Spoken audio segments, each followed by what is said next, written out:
Livestock Program Coordination Meeting sa probinsya Tagpahigajon.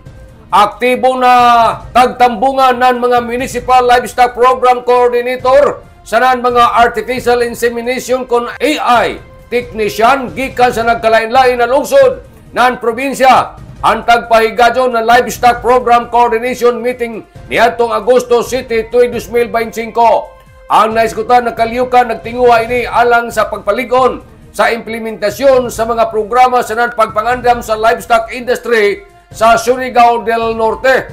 Lakip na ng mga resource speakers sila ni Dr. Jessica Rositi gikan sa Bureau of Animal Industry, sa representante gikan sa Department of Agriculture Caraga na naghatag ng bag-o na updates sa mga teknikal na pananaw para mas sa mapalambo ang programa.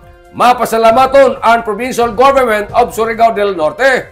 Pinaginap kang Governor Robert Lyndon Barbers sa ilang mga aktibo na partisipasyon ng mga coordinator sa AI technicians na naningkamot para mas klaro sa plastar na direksyon sa implementasyon ng livestock program sa probinsya.